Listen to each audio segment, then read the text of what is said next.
ಸ್ವಾಮಿ ವಿವೇಕಾನಂದ. ಈ ಹೆಸರು ಕೇಳಿದ ತಕ್ಷಣ ನಮಗೆಲ್ಲ ಏನ್ ನೆನ್ಪಾಗುತ್ತೆ? ಆಧ್ಯಾತ್ಮ, ಯುವಶಕ್ತಿಗೆ ಒಂದು ದೊಡ್ಡ ಸ್ಫೂರ್ತಿ, ಇಡೀ ಜಗತ್ತಿನ ಮುಂದೆ ಭಾರತದ ಗೌರವವನ್ನ ಎತ್ತಿ ಹಿಡಿದ ಒಬ್ಬ ಮಹಾನ್ ಯುಗಪುರುಷ ಅಲ್ವಾ? ಆದ್ರೆ ಇದೇ ಮಹಾನ್ ಚೇತನದ ಕುಟುಂಬದಲ್ಲೇ, ಅವರ ರಕ್ತದಲ್ಲೇ ಒಬ್ಬ ಅಪ್ಪಟ ಕ್ರಾಂತಿಕಾರಿ ಇದ್ರು ಅನ್ನೋ ವಿಷಯ ನಮ್ಮಲ್ಲಿ ಹೆಚ್ಚಿನವರಿಗೆ ಗೊತ್ತೇ ಇಲ್ಲ. ಅವರ ಸ್ವಂತ ತಮ್ಮ ಭೂಪೇಂದ್ರನಾಥ ದತ್ತ.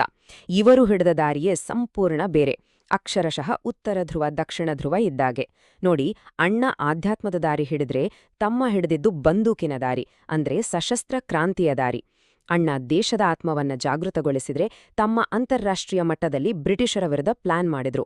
ಅಣ್ಣ ಸನ್ಯಾಸಿಯಾದ್ರೆ, ತಮ್ಮ ಕಟ್ಟಾ ಮಾರ್ಕ್ಸ್ವಾದಿ ಚಿಂತಕರಾದ್ರು. ಆದ್ರೆ ಅಚ್ಚರಿಯ ಸಂಗತಿಯೆಂದರೆ, ಇವರಿಬ್ಬರೂ ಸ್ವಂತ ಅಣ್ಣ ತಮ್ಮಂದಿರು. ಒಂದೇ ಮನೆಯಲ್ಲಿ ಬೆಳೆದರೂ ಇಬ್ಬರ ಆದರ್ಶಗಳು, ದಾರಿಗಳು ಸಂಪೂರ್ಣ ಭಿನ್ನವಾಗಿದ್ವು.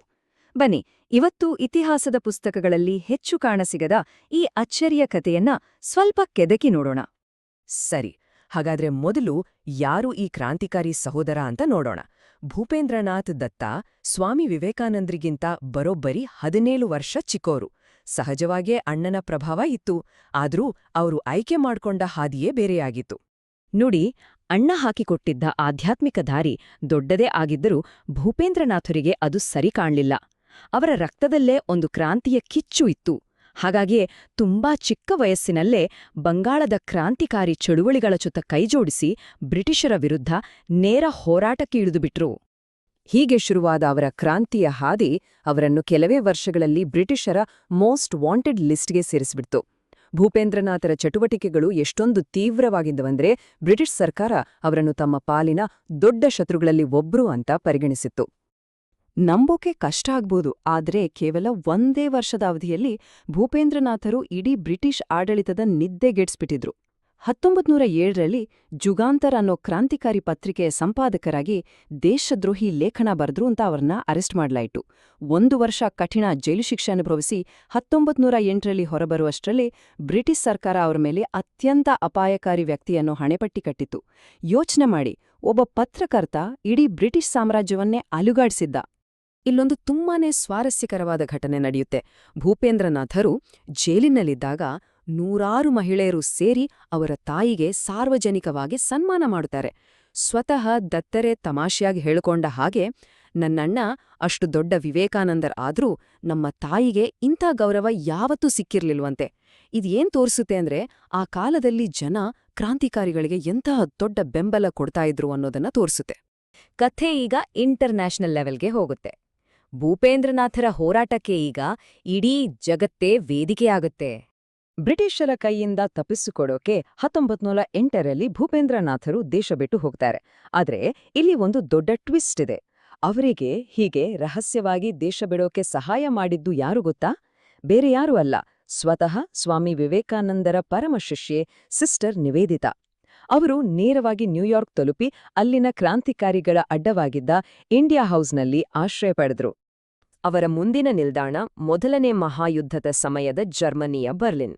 ಇದು ಅಕ್ಷರಶಃ ಒಂದು ಸ್ಪೈ ಥ್ರಿಲ್ಲರ್ ತರಹ. ಅಲ್ಲಿ ಅವರು ಇಂಡಿಯನ್ ರೆವಲ್ಯೂಷನರಿ ಕಮಿಟಿಯ ಸೆಕ್ರೆಟರಿ ಆಗ್ತಾರೆ. ಜರ್ಮನಿ ಜೊತೆ ಸೇರಿಕೊಂಡು ಬ್ರಿಟನ್ ವಿರುದ್ಧ ಒಂದು ದೊಡ್ಡ ಸಂಚು ರೂಪಿಸ್ತಾರೆ. ಅದನ್ನೇ ಇಂಡೋ ಜರ್ಮನ್ ಸಂಚು ಅಂತ ಕರೆಯೋದು. ಅಂದ್ರೆ ಬ್ರಿಟಿಷ್ ಸಾಮ್ರಾಜ್ಯವನ್ನ ಹೊರಗಿನಿಂದ ಅಲುಗಾಡಿಸುವ ಪ್ರಯತ್ನ ಇದು. ಇಲ್ಲಿಂದ ಭೂಪೇಂದ್ರನಾಥರ ಜೀವನದಲ್ಲಿ ಒಂದು ಅತಿದೊಡ್ಡ ಬದಲಾವಣೆ ಆಗುತ್ತೆ. ಅವರ ಐಡಿಯಾಲಜಿಯೇ ಚೇಂಜ್ ಆಗುತ್ತೆ. ಆ ಸಮಯದಲ್ಲಿ ನಡೆದ ರಷ್ಯಾದ ಕ್ರಾಂತಿ ಅವರ ಹೋರಾಟಕ್ಕೆ ಒಂದು ಹೊಸ ದಿಕ್ಕನ್ನೇ ತೋರಿಸಿತು. ಅವರಿಗೆ ಮಾರ್ಕ್ಸ್ವಾದದ ಒಂದು ಹೊಸ ಆಯಾಮ ಪರಿಚಯ ಆಗುತ್ತೆ. ಅದರ ಪ್ರಕಾರ ಸ್ವಾತಂತ್ರ್ಯ ಅಂದ್ರೆ ಬ್ರಿಟಿಷರನ್ನ ದೇಶದಿಂದ ಓಡಿಸೋದು ಮಾತ್ರ ಅಲ್ಲ, ಬದಲಿಗೆ ದೇಶದ ಒಳಗಡೆ ಇರುವ ಬಡವ ಶ್ರೀಮಂತ ಅನ್ನೋ ಅಂತರ, ಜಾತಿ ವ್ಯವಸ್ಥೆ, ಈ ಎಲ್ಲಾ ಸಾಮಾಜಿಕ ಅನ್ಯಾಯಗಳನ್ನು ಬುಡಸಮೇತ ಕಿತ್ತೆಸೆಯಬೇಕು. ಆಗ ಸಿಗೋದೆ ನಿಜವಾದ ಸ್ವಾತಂತ್ರ್ಯ ಅನ್ನೋದು ಅವರ ನಂಬಿಕೆಯಾಯಿತು. ಈ ಹೊಸ ಚಿಂತನೆಯಿಂದ ಪ್ರಭಾವಿತರಾಗಿ ಅವರು ಮಾಡಿದ್ದು ಒಂದು ಸಾಹಸದ ಕೆಲ್ಸ. ನೇರವಾಗಿ ರಷ್ಯಾಗೆ ಹೋಗಿ ಆಗ ತಾನೇ ಕ್ರಾಂತಿ ಮಾಡಿ ಅಧಿಕಾರಕ್ಕೆ ಬಂದಿದ್ದ ಲೆನಿನ್ರನ್ನೇ ಭೇಟಿ ಮಾಡ್ತಾರೆ. ಸುಮ್ನೆ ಭೇಟಿ ಮಾಡಿದಲ್ಲ, ಭಾರತದ ಸ್ವಾತಂತ್ರ್ಯದ ಬಗ್ಗೆ ತಮ್ಮದೇ ಆದ ಒಂದು ಥೀಸೆಸ್ಸನ್ನ ಲೆನಿನ್ಗೆ ಕೊಡ್ತಾರೆ.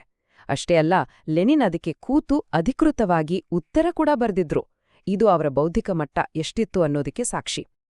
ಆದರೆ ಅವರು ಯಾವುದನ್ನೂ ಕುರುಡಾಗಿ ಒಪ್ಪಿಕೊಳ್ಳೋರಲ್ಲ. ಅವರ ಮಾತುಗಳಲ್ಲೇ ಹೇಳೋದಾದ್ರೆ, ಮಾಸ್ಕೋದಲ್ಲಿನ ನಮ್ಮ ಅನುಭವ ಒಂದು ಪಾಠ ಕಲಿಸಿತು. ಭಾರತದ ಕ್ರಾಂತಿ ರಷ್ಯಾದ ಕಾಪಿಯಾಗಬಾರದು, ಅದು ನಮ್ಮ ದೇಶದ ಪರಿಸ್ಥಿತಿಗೆ ತಕ್ಕಂತೆ ಇರಬೇಕು. ನೋಡಿ ಎಂಥ ಸ್ಪಷ್ಟತೆ. ಸರಿ, ಕಥೆಯ ಕೊನೆಯ ಭಾಗಕ್ಕೆ ಬಂದಿದ್ದೇವೆ. ಸುಮಾರು 16 ವರ್ಷಗಳ ಸುದೀರ್ಘ ವನವಾಸದ ನಂತರ ಭೂಪೇಂದ್ರನಾಥರು ಭಾರತಕ್ಕೆ ವಾಪಸ್ ಬರ್ತಾರೆ. ಆದ್ರೆ ಅವರ ಹೋರಾಟ ಅಲ್ಲಿಗೆ ಮುಗಿದಿರ್ಲಿಲ್ಲ, ಬದಲಿಗೆ ಒಂದು ಹೊಸ ರೂಪವನ್ನ ಪಡ್ಕೊಂಡಿತ್ತು. ಹೌದು, ಸಣ್ಣ ಅವಧಿಯಲ್ಲ, ಬರೋಬ್ಬರಿ 16 ವರ್ಷ. ಇಷ್ಟು ವರ್ಷಗಳ ಕಾಲ ವಿದೇಶದಲ್ಲಿದ್ದುಕೊಂಡು ಭಾರತದ ಸ್ವಾತಂತ್ರ್ಯಕ್ಕಾಗಿ ಹೋರಾಟ ನಡೆಸಿದ ಮೇಲೆ ಕೊನೆಗೂ 1924ರಲ್ಲಿ ತಾಯ್ನಾಡಿಗೆ ವಾಪಸ್ ಬರ್ತಾರೆ. ಭಾರತಕ್ಕೆ ಬಂದ ಮೇಲೂ ಅವರು ಸುಮ್ಮನೆ ಕೂರಲಿಲ್ಲ. ರಾಜಕೀಯಕ್ಕಿಳಿದು ಕಾಂಗ್ರೆಸ್ ಕಮಿಟಿಯ ಸದಸ್ಯರಾದ್ರೂ, ದೇಶದ ಬೆನ್ನೆಲುಬಾದ ರೈತರಿಗಾಗಿ ಕಿಸಾನ್ ಸಭಾದ ಅಧ್ಯಕ್ಷರಾಗಿ ದುಡಿದರು. ಕಾರ್ಮಿಕರ ಪರವಾಗಿ ನಿಂತು ಟ್ರೇಡ್ ಯೂನಿಯನ್ ಕಾಂಗ್ರೆಸ್ನ ಉಪಾಧ್ಯಕ್ಷರಾದ್ರು. ಇಷ್ಟೇ ಅಲ್ಲ, ಒಬ್ಬ ಚಿಂತಕರಾಗಿ ಎಂಗೆಲ್ಸ್ ಅವರ ಕೃತಿಗಳನ್ನ ಬಂಗಾಳಿಗೆ ತಂದು ಹೊಸ ಆಲೋಚನೆಗಳನ್ನ ಹಂಚಿಕೊಂಡ್ರು. ಅವರ ಕೆಲಸ ನಿಜಕ್ಕೂ ಎಲ್ಲ ಕ್ಷೇತ್ರಗಳಲ್ಲೂ ಹರಡಿತ್ತು. ಹಾಗಾದ್ರೆ ಕೊನೆಯದಾಗಿ ಈ ಇಬ್ಬರು ಅಣ್ಣ ತಮ್ಮಂದಿರನ್ನ ನಾವು ಹೇಗೆ ನೋಡ್ಬೇಕು? ಬಹುಶಃ ಹೀಗೆ ಹೇಳ್ಬೋದು.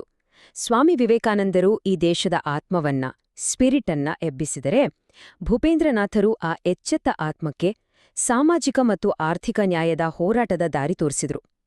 ಒಬ್ಬರು ದರ್ಶನ ಕೊಟ್ರೆ, ಇನ್ನೊಬ್ಬರು ಆ ದರ್ಶನವನ್ನು ನೆಲದ ಮೇಲೆ ಕಾರ್ಯರೂಪಕ್ಕೆ ತರಲು ಹೋರಾಡಿದ್ರು. ಭೂಪೇಂದ್ರನಾಥ ದತ್ತರ ಈ ಕಥೆ ನಮ್ಮ ಮನಸ್ಸಿನಲ್ಲಿ ಒಂದು ಪ್ರಶ್ನೆಯನ್ನಂತೂ ಮೂಡಿಸತ್ತೆ. ಇತಿಹಾಸದ ಪುಸ್ತಕಗಳಲ್ಲಿ ನಾವು ಓದುವ ಹೆಸರುಗಳಾಚೆ ಹೀಗೆ ಮರೆಮಾಚಲ್ಪಟ್ಟ, ತೆರೆಮರೆಗೆ ಸರಿದು ಹೋದ ಇನ್ನೆಷ್ಟು ನಾಯಕರು ಇರಬಹುದು?